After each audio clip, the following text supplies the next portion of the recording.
வணக்கம். இந்த காணொளியில் தபால் துறையில் மூலம் நமது சேவிங் அக்கவுண்ட் எப்படி ஓப்பன் செய்வது, அதில் பணம் போடுவது எப்படி, அதாவது குறிப்பாக நாம் மற்றவர்களுடன் பணம் போடலாம்.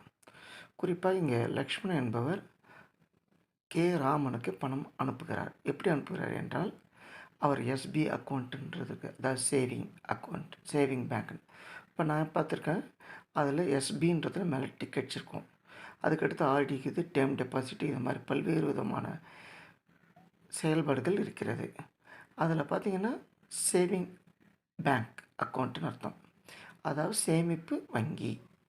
இதில் பார்த்திங்கன்னா எந்த நம்ம போஸ்ட் ஆஃபீஸில் பணம் போடுறோமோ அதனுடைய போஸ்ட் ஆஃபீஸ் பேர், அந்த ராமன் என்பவருடைய அக்கௌண்ட் நம்பர், இன்றைய தேதியில் நான் பணம் போடுறேன், அந்த தேதி குறிப்பிட்றேன். அதுக்கடுத்து பே இன்டு த கிரெடிட் அப்படின்றதுல கே ராமன் என்று எழுதுகிறேன்.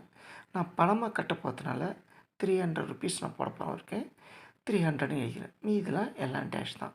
கீழே லட்சுமணன் கையெழுத்து போட்டுறாரு. அதே நேரத்தில் அவருடைய ஃபோன் நம்பர் குறிப்பிடணும்.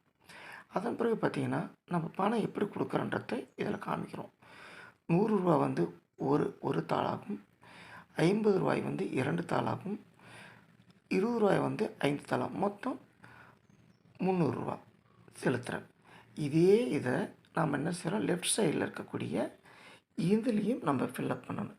இது கவுண்டர் ஃபைல் நமக்கு, ஏன்னா நம்ம பணம் கட்டணத்துக்கான ரெசிப்ட். இதில் பார்த்திங்கன்னா அதே கதிராமன்றதை நான் மென்ஷன் பண்ணுறேன், டேட்டை மென்ஷன் பண்ணுறேன், எஸ்பின்றதில் டிக் அடிக்கிறேன், அவருடைய ராமனுடைய அக்கௌண்ட்டுக்கு நம்பர் எழுதுகிறேன், எவ்வளோ அமௌண்ட்டுனா 300 எழுதுகிறேன், கீழே லக்ஷ்மண். இதுதான் வந்து தி பே இன் ஸ்லிப், அதாவது பணம் போடுவது எப்படி என்பது. இதே நேரங்களில் நம்ம என்ன செய்ய போகிறோம், ஆர்டி எப்படி கட்டுறது. ஆர்டி வந்து நம்ம செக்கு மூலிமா செய்யலாம்.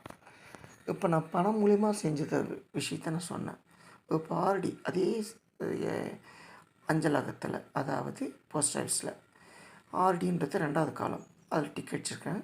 ஸோ அதுக்கு பார்த்திங்கன்னா இதுக்கடுத்து ராதா, அவங்களுடைய கணக்குன்னு வேறு கணக்கு, அந்த அக்கௌண்ட் நம்பரை நான் எழுதியிருக்கிறேன்.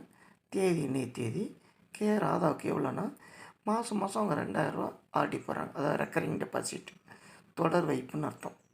ஸோ அப்போ அது செக்காக கொடுக்குறேன், ஏன்னா நான் பணமாக கொடுக்குறது நான் விரும்பலை. செக்காக கொடுக்கும்போது அந்த செக்கினுடைய நம்பர், அதுக்கடுத்து இந்தியன் பேங்க் மூலிமா கொடுக்குறேன். என்றைக்கு கொடுத்துட்டேன்னா 18ஆம் தேதி கொடுத்துருக்கேன். அதில் ஐஎஃப்சி கோடுன்னு சொல்லியிருப்பாங்க, IDIB 000P042ன்னு. இப்போ இதில் 2000 ரூபா பணம் ஆர்டின்னு மென்ஷன் பண்ணிக்கிறேன். அதே நேரத்தில் 2000 ரூபான்னு இதை யார் அனுப்புகிறான்னா லக்ஷ்மணன். அதுலேயும் ஃபோன் நம்பர் மென்ஷன் பண்ணணும். அதே மாதிரி லெஃப்ட் சைட்லேயும் அதை கவுண்டர் ஃபைல், இதுலேயும் என்னென்ன தேதி நான் குறிப்பிட்டுங்க நீங்கள். அதேமாதிரி கதிர்காமன்ற போஸ்ட் ஆஃபீஸு ஆர்டி அமௌண்ட்டு. அதுக்கு பிறகு பார்த்திங்கன்னா அந்த ராதாவுக்கு எவ்வளோ செலவு பண்ணுறோன்னா 2000 ரூபா. அந்த 2000 ரூபா அதில் நம்ம என்ன செக் நம்பர் கொடுத்தோமோ அதே செக் நம்பர், டேட்டு, அதன் பிறகு பார்த்திங்கன்னா ஐஎஃப்சி கோட், இது அத்தனையும் கொடுத்து இது பின் பண்ணி கொடுத்தீங்கன்னா அந்த அஞ்சலகத்தில் வாங்கிக்கின்னு உங்களுக்கு ஒரு ரெசிப்ட் இந்த கவுண்டர் ஃபைலை கொடுத்துருவாங்க. இப்படி தான் நாம் ஒரு அப்ளிகேஷன் எப்படி ஃபில்லப் பண்ணுறது என்பதும், பணம் போடுவது என்பதும், அதே இன்னொருத்தவங்களுக்கு செக்கு மூலிமா கொடுப்பது என்பதும் இதில் நம்ம தெரிந்து கொள்ளலாம்.